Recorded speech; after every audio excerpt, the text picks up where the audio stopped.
আজ একটি নতুন রান্না শেয়ার করব আপনাদের সাথে। সেটা কি চলেন জেনে নিই। আসসালামু আলাইকুম, সবাই কেমন আছেন? আলহামদুলিল্লাহ, আমি তো ভালো আছি। আমি আজ রান্না করব হচ্ছে আপনার সরিষা চিংড়ি। প্রথমে আমি বেটে নিয়েছি রসুন, জিরা, পেঁয়াজ, সরিষা, কাঁচামরিচ। এগুলো দিয়ে চলেন কড়াই দিয়ে দিই চুলায়। আমি কড়াইটা দিয়ে দিলাম চুলায়।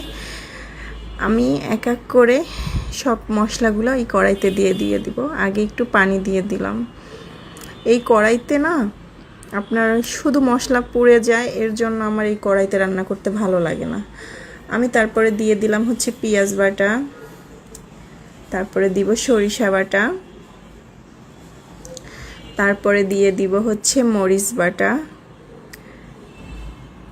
তারপরে অল্প একটু দিয়ে দিব হচ্ছে রসুন বাটা, তারপরে দিব হচ্ছে অল্প করে জিরা বাটা, কারণ চিংড়ি মাছটা কিন্তু বেশি জিরা বাটা বা রসুন বাটা এগুলা লাগে না।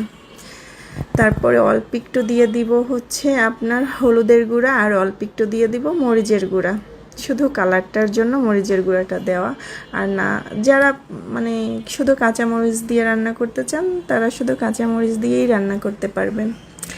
এর আগে এই রান্নাটা কে কে করেছেন আমাকে কমেন্ট বক্সে জানাবেন। কিন্তু দেখেন, এই কড়াইতে আমি এর জন্যই রান্না করতে চাই না, হচ্ছে লেগে যায়, মশলা লেগে যায়, তারপরে হচ্ছে পুড়ে যায়। রেস্টুরেন্টের জন্য এগুলো ঠিক আছে, কিন্তু বাসা বাড়ির জন্য কড়াইগুলো ভালো লাগে না। আমি এই কড়াইগুলো আরও 1-1.5 বছর আগে কিনেছি। যাই হোক, আমি মশলাটা ভালো করে কষিয়ে নিব। যখন দেখব উপরে তেল ভাসতেছে তখন হচ্ছে আমি কিন্তু কড়াইটা এর আগে চেঞ্জও করে নিব, কারণ কি আমার এই কড়াইতে রান্না করতে ভালো লাগে না, এর জন্য আমি এই কড়াইতে রান্না করি না। আমি কড়াইটা চেঞ্জ করে নিব এখন। তার আগে দেখুন কি সুন্দর মশলার কালারটা আসছে। আমি এখন কড়াইটা চেঞ্জ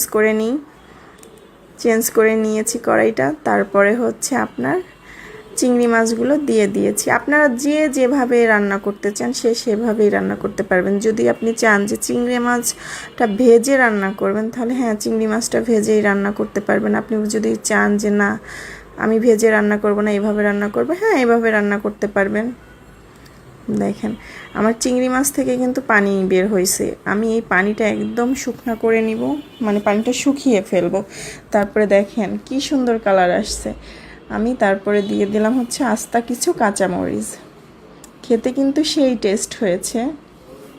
আপনারা এর আগে কে কে খেয়েছেন